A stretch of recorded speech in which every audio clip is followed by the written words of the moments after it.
Hi hello viewers, இது நம்மளோட cricket channel. இந்த வீடியோ பார்க்க வந்த சிஎஸ்கே ரசிகர்கள் எல்லாருக்குமே மிகப்பெரிய வணக்கம். ஐபிஎல் 2027 சிஎஸ்கேல நம்மளோட ஹர்திக் பாண்டியா இருப்பாரா மாட்டாரா? சிஎஸ்கே ஹர்திக் பாண்டியாவை ட்ரேட் பண்ண போகிறாங்களா? அதுக்கு எந்த பிளேயரை கொடுக்க போகிறாங்கன்றத பற்றின டீட்டெயில் வீடியோ நம்ம சேனலில் நிறைய போட்டிருக்கோம். இப்போ எல்லா சிஎஸ்கே ஃபேன்ஸுக்குமே ஒரு மிகப்பெரிய குவரின்றது இருக்கும். என்னன்னா, சிஎஸ்கேல ஹர்திக் பாண்டியா வருவாரா? ஏன்னா ஆல்ரெடி டெல்லி அப்ரோச் பண்ணிட்டு இருந்தாங்க. டெல்லி ஒரு கட்டத்துக்கு மேலே நாங்கள் பந்தே எடுத்துக்கிறோம்னு சொல்லிட்டு எல்எஸ்ஜி கிட்ட இருந்து பந்தை வாங்கி அதுக்கு பதிலாக எல்எஸ்ஜிக்கு குல்தீப் யாதவ் கொடுத்து அஃபிஷியலாகவே அந்த ட்ரேடுன்றது முடிஞ்சு போச்சு. இப்போ டிசி அந்த ட்ரேட் டீல்லேருந்து வெளியில் வந்துட்டாங்க. அடுத்து சிஎஸ்கே தான் ஃபஸ்ட் அப்ரோச் பண்ணாங்க, டிசி அப்ரோச் பண்ணாங்க. அப்பயே வந்து கேகேஆர் அப்ரோச் பண்ணியிருந்தாங்க. கேகேஆரை பொறுத்த வரைக்கும் அவங்களோட நீட் என்னன்னா, ஆண்ட்ரே ரசல் இல்லை பார்த்தீங்களா, அந்த ஒரு ஸ்பாட்டில் நம்மளுக்கு ஹர்திக் பாண்டியா தேவை. அதே சமயத்தில் ஒரு நல்ல கேப்டன்சி ஒரு மெட்டீரியலான பிளேயர் வந்து தேடிட்டு இருக்காங்க.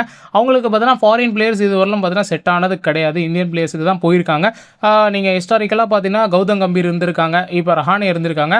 ஒரு யங்கான ஒரு ஸ்வாக் மேக்ஸ் பிளேயர் வேணும். கண்டிப்பாக பார்த்தீங்கன்னா யங்கு ஸ்வாக் மேக்ஸ் பிளேயர்ன்றது பார்த்தீங்கன்னா வந்து ஹர்திக் பாண்டியா தான். ஹர்திகா பாண்டி நம்மளோட ஹர்திக் பாண்டியாவை பொறுத்த வரைக்கும் பார்த்தீங்கன்னா வந்து ஒரு பக்காவான ஃபிட்டாக ஆல்ரவுண்டராக இருப்பார். அதே சமயத்தில் கேப்டன்சி மெட்டீரியலாக இருப்பாங்க. அதனால் அவங்க ஒரு பக்கம் பார்த்தீங்கன்னா தன்னோட ட்ரேட் இனிஷியேஷனை வந்து பாண்டியா கிட்டையும் மும்பை இந்தியன்ஸ் கிட்டையும் வச்சிருக்காங்க.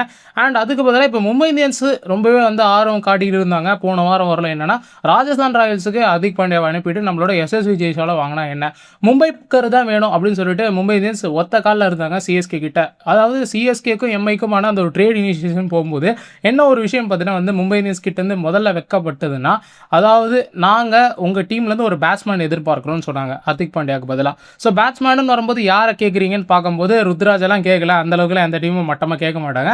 எடுத்தோடனே பார்த்தீங்கன்னா ஆயுஷ் மாத்திரை கேட்டுட்டாங்க. அதாவது அவங்களோட பிளான் என்னன்னா, ரோஹித் சர்மா பார்த்தீங்கன்னா இந்த ஐபிஎல் 2026 முடிஞ்சிருச்சு. நெக்ஸ்ட் இன்னும் 27 சீசனில் தோனி, கோலி, ரோஹித் இந்த 3 பேருமே ரிட்டையர் ஆக போகிறாங்க. ஏன்னா இதுக்கப்புறமா மெகா ஆக்ஷன் வரப்போகுது. அண்ட் விராட் கோலியும் சொல்லிட்டார், என்னோட ஜேர்னி இதோட முடிய போகுது.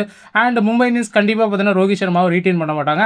தோனியும் பார்த்தீங்கன்னா ரொம்ப வருஷமாக ஆடிட்டு இருக்காரு. ஸோ நெக்ஸ்ட் அது பார்த்தீங்கன்னா 2028 ஐபிஎல்ன்றது ஃபுல்லாக ஒரு யங்ஸ்டர்ஸ்க்கான ஐபிஎல்லாக இருக்க போது யாருமே பார்த்தீங்கன்னா நம்மளோட ஓல்டேஜும் பழைய கேப்டன்ஸ் யாருமே இருக்க போகிறது இல்லைன்றது ஒரு சோகமான ஒரு செய்தி எல்லாருக்குமே. ஸோ மும்பை இந்தியன்ஸ் எந்த அளவுக்கு நம்மளோட ஆயுஷ் மாத்திரையை வாங்க முடியுமோ அந்த அளவுக்கு கேட்டு பார்த்தாங்க. ஆயுஷ் மாத்திரை கூட அன்சுல் கம்போஜ் கேட்டாங்க, ஆயுஷ் மாத்திரை கூட நேதன் எல்லிஸ்லாம் கேட்டாங்க.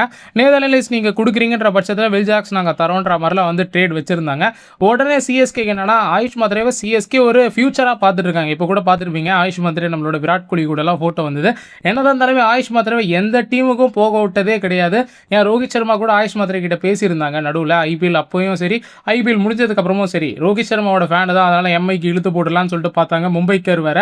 ஸோ மும்பைக்கர் தான் வேணும். ரோஹித் சர்மாக்கு இன்னொரு மும்பைக்கர் தான் பார்த்தீங்கன்னா வந்து அந்த ஓப்பனிங் ஸ்பாட்டில் வரணும்னு சொல்லிட்டு ஆசைப்பட்டாங்க. பட் அவர் ஒத்துக்கலன்றது இல்லை, சிஎஸ்கே ஒத்துக்கல. அதுதான் முக்கியமான ஒரு விஷயம்.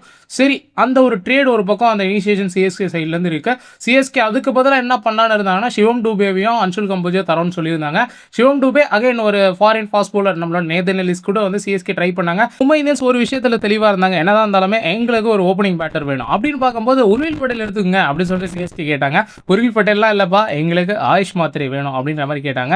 சரி, ஆயுஷ் மாத்திரை நேதன் எல்லிஸ்லாம் நம்மளால தர முடியாதுன்னு சொல்லிட்டு ஆல் கேஷ் டீலுக்கு நாங்கள் ஒத்துக்கிறோம், நாங்கள் 20 crores கூட தரத்துக்கு ரெடியாக இருக்கும்னு சொல்லிட்டு சிஎஸ்கே சொல்லியிருந்தாங்க. 20 crores வரும்போது உங்க எல்லாருக்குமே தெரியும், நம்மளோட பிரசாந்த் வீரர் அனுப்பிட்டு ஒரு 2 ஃபாரினர்ஸை தூக்கி கடாசுனா நம்மளுக்கு கண்டிப்பாக 20 crores இருக்கும். நம்மளுக்கு அது ஒரு வேல்யூ ஆடட் தான். நம்மளோட பாண்டியாவை டீமில் கொண்டு வந்தீங்கன்னு வைங்களேன். ஆல்ரெடி உங்களுக்கு ஜேமி ஓவர்டன் இருக்காரு அண்ட் இன்னொருத்தர் நம்மளோட பாண்டியா வரான்ற போது ஃபாரின் அண்ட் இந்தியன் காம்போ ஒரு 2 ஆல்ரவுண்டர்ஸ் வந்து வந்துடுறாங்க. அப்படின்னு பார்க்கும்போது உங்களுக்கு 2 ஃபாஸ்ட் பாலர்ஸ் அங்கேயே உங்களுக்கு டிக் ஆயிடுது. பேட்டிங்கில் 2 பேட்டர்ஸ் வந்து டிக் ஆயிடுது. அது இல்லாமல் 2 ஃபாஸ்ட் பாலர்ஸ் மட்டும் நம்ம சைட்லேருந்து கொண்டு போனால் போதுன்றது சிஎஸ்கேக்கு ஒரு மிகப்பெரிய ஒரு விஷயமா ஹர்திக் பாண்டியா வந்தால் நல்லா இருக்கும்ன்றது எல்லாருமே எதிர்பார்த்தாங்க. பட் சிஎஸ்கே பக்கம் இப்போ சாயிற மாதிரி கிடையாது.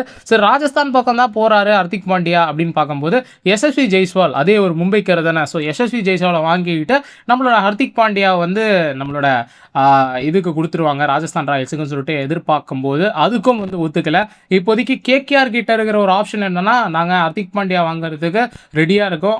முக்கியமாக ஹர்திக் பாண்டியா கிட்ட வச்ச ஒரு டிமாண்டே என்னன்னா, நாங்கள் உங்களுக்கு பார்த்தீங்கன்னா கண்டிப்பாக கேப்டன்சி தரோம், நீங்கள் வந்தீங்கன்னா நாங்கள் கேப்டன்சி தரோன்ற மாதிரி வந்து சொல்லியிருக்காங்க. இப்போ மும்பை இந்தியன்ஸ் வந்து ஆல் கேஷ் டீலுக்கு போகிறதா இருந்தால் கேகேஆர் பக்கமும் போகலாம், சிஎஸ்கே பக்கமும் போகலாம். இந்த 2 பேருமே ஆல் கேஷ் டீலுக்கு ஒத்துக்கிட்டாங்க. ராஜஸ்தான் ராயல்ஸை பொறுத்தவரைக்கும் பிளேயர் டு பிளேயர் ட்ரேடுக்கு ஒத்துக்கிட்டாங்க. இப்போ என்னன்னா, நம்மளோட கேகேஆர் இன்னொரு ஆப்ஷனை வச்சிருக்காங்க. என்னன்னா, ஆல் கேஷ் டீல் மட்டும் இல்லாமல் நீங்கள் பிளேயர் கேட்டாலுமே நாங்கள் வந்து தரத்துக்கு ரெடியாக இருக்கோன்ற மாதிரியும் கேகேஆர் சொல்லியிருக்காங்க. அந்த வகையில் அங்குஷ் ரகுவன்ஷி அண்ட் நம்மளோட கேமரூன் கிரீன் இந்த 2 பேருமே தருவாங்க அப்படின்னு சொல்லிட்டு மும்பை இந்தியன்ஸ் எதிர்பார்த்துட்டு இருக்காங்க. பட் அவங்க வந்து ஒன்று கேமரூன் கிரீனை எக்ஸ்ட்ரா பிளேயர் கிடையாது, இல்லை அங்குஷ் ரகுவன்ஷினா அதுக்கு பதிலாக ஒரு ஆல்ரவுண்டர் நாங்கள் தரோம். மேபி அனுகுல் ராய் தரத்துக்கான ஐடியாஸ் ஏதாச்சும் இருக்கான்னு தெரியல. மும்பையிலேருந்து போன ஒரு பிளேயர் தான். ஸோ ஐபிஎல் 2027 பொறுத்த வரைக்குமே ஹர்திக் பாண்டியா மேலே 3 டீமுக்கு கண்ணு இருக்குது. ஒன்று சிஎஸ்கே, ராஜஸ்தான் ராயல்ஸ், அதுக்கப்புறம் பார்த்தீங்கன்னா கேகேஆர். ஒரு ட்ரையாங்குலர் ட்ரேட் விண்டோன்றது ஆரம்பிச்சிருக்கு. ஸோ இதில் யார் பக்கம் வேணாலும் ஹர்திக் பாண்டியா போகலாம். ஸோ சிஎஸ்கேக்கு தான் போகிறாங்க, கேகேஆருக்கு போக மாட்டாங்க, இல்லை கேகேஆருக்கு தான் போகிறாங்க, ராஜஸ்தான் ராயல்ஸுக்கு போக மாட்டாங்க அப்படின்றதுல எதுவுமே கிடையாது. இது இன்னும் ஃபைனலைஸ் ஆகிறதுக்கு இன்னும் நிறைய டைம் எடுக்கும். எல்லா டீமுமே அவங்களோட வாதத்தை வச்சுட்டாங்க. இதுக்கப்புறமா ஐபிஎல் மினி ஆக்ஷன் நெருங்க தான் நம்மளுக்கு தெரியும். ஸோ எனக்கு தெரிஞ்ச வரைக்கும் இந்த ட்ரேட் டீல்ன்றது இவ்வளோ சீக்கிரமாக முடியாதுன்னு நான் நினைக்கிறேன். உங்களோட கருத்துக்கள் என்ன அப்படின்றத மறக்காம கமெண்ட் பாக்ஸில் கமெண்ட் பண்ணுங்க. இந்த மாதிரி எக்ஸ்க்ளூசிவாக எந்த அப்டேட் கிடைச்சாலுமே நம்ம சேனலில் உடனே அப்டேட் பண்ணுவோம். ஸோ மறக்காம சிஎஸ்கே, எம்ஐ, ஆர்சிபி எந்த ஐபிஎல் டீமோட ஃபேன்ஸ் இருந்தாலும் நம்ம சேனலில் சப்ஸ்கிரைப் பண்ணி வச்சுங்க. 2027 ஐபிஎல்லேருந்து எல்லா டீம்ஸை பற்றியும் நம்ம சேனலில் பேச போகிறோம். மறக்காம சப்ஸ்கிரைப் பண்ணி லைக் கமெண்ட் பாக்ஸில் கமெண்ட் பண்ணுங்க. ஹை பட்டனை கிளிக் பண்ணி வச்சுக்கோங்க.